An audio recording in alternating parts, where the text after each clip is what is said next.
this is the Bernie High School cheerleaders, and you're watching Big Game coverage on KSAT 12. Okay, here we go. The big game and our big game coverage feature the Antonian Apaches traveling to Bernie to face the Greyhounds. Both teams coming off their first loss of the season. The Greyhounds bite first, and so do we on the fake. It's play action by the quarterback Rashawn Galloway to Jacob Ramirez to make it 7-0 Bernie. But the Apaches attack with their running back, Aeneas Gray. But this time it's not a fake. He keeps the ball, and he is gone. Off to the far side, breaks that tackle right there. 63 yards to tie the game at 7-0. Now remember that name because you're going to hear it again. Gray is gone, this time for a 34-yard touchdown. They missed the extra point, and that gave Antonian the 13-7 lead. But Bernie gets right back on the board in the third quarter. Rashawn Galloway puts up the ball in the air out 35 yards for the spot-on touchdown pass to Colin Fisher. That cut the Apaches' lead down to 5, 19-14. Still in the third quarter, the Greyhounds take the lead. Short pass from Galloway to Elijah Marshall. They rule it a touchdown after he gets the pylon, take a 21-19 lead. Let's see if that has gone final.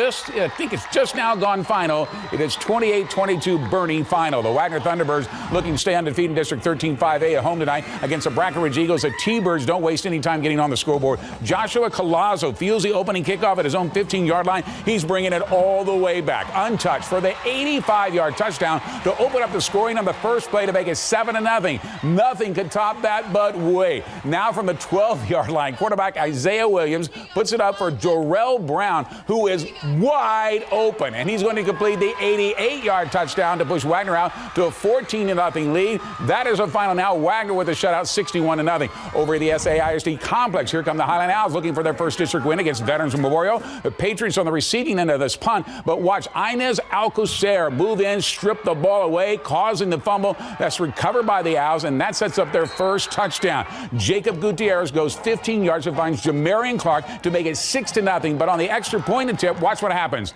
It is blocked by Dresden McIver Brown, scooped up by Elijah Moffitt, and returned to score 2 points for the Patriots. But now the Veterans Memorial Patriots will get on the scoreboard in the end zone off the handoff to J.C. Solitaire. This made it 9-6 Patriots. Let's see, that is final, 64-6 Veterans Memorial. Now, we are with the Burbank Bulldogs at Alamo Stadium as they defend their Ivy Bowl trophy against the Jefferson Mustangs for college preparatory schools. The Mustangs are down 14-7 in the third quarter, not for long, as Michael Hernandez plows through to tie the game at 14-0, but Burbank bounces right back. Quarterback Toby Carodi puts up the perfect spiral to Juan Urbioli, who is called down at the 1, but it would lead to the go-ahead touchdown to make it 21-14. Let's head to the big game coverage scoreboard to see if that has gone final at Alamo Stadium. It has. Burbank gets a win, 35-21. Shutout for Wagner over Breckenridge, 61-0. Elsewhere is Highlands falling to Veterans Memorial, 64-6, and Bernie outlasting Antonian tonight, 28-22. The undefeated Harlan Hawks find themselves in an unusual position at home. They're down 2 touchdowns to the Hallandale Indians in District 14-5A. That's after the Indians came out firing.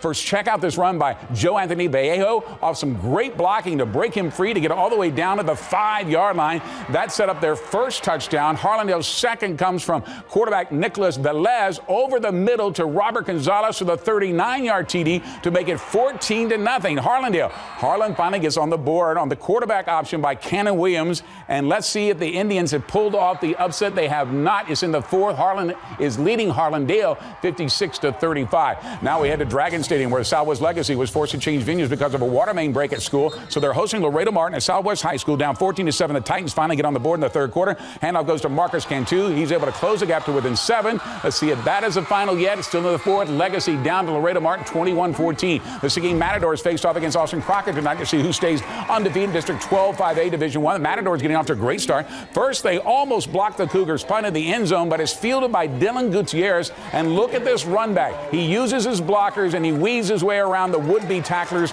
He gets all the way down to the 18-yard line before he's finally brought down. Look at that nice cut back to the outside, and that sets up their first touchdown. Jalen Nichols to Clark Ulrich to make it 7-0. The Matadors are not done yet. Nichols again. Watch him scramble this time to the right, find Jonathan Patterson at the 2. That leads to another touchdown, a 14-0 lead. Let's see if that has gone final. Yes, yet. It is 50-0 final. Seguin over Austin Crockett. Down I-10 from Seguin is Marion, which is home to the Bulldogs, facing the Cole Cougars tonight. Bulldogs are already up 16-0 to see who suffers their first first loss in district play. Chason Brooks to Matthew No to get Cole on the board to make it 16-6. But the Bulldogs bite back. The handoff goes to Jaden Williams, who's going in from 8 yards out to put Marion up 23-6 in the fourth. Let's head back to the big game coverage scoreboard here to see if that is a final. Marion 30-6 over Cole. It was a big shutout for Seguin over Austin Crockett, 50-0. They're on the road in Austin next week. It is Harlan over Hallandale, 56-35, and Laredo Martin right now leading Legacy 21-14. The Central Catholic Buttons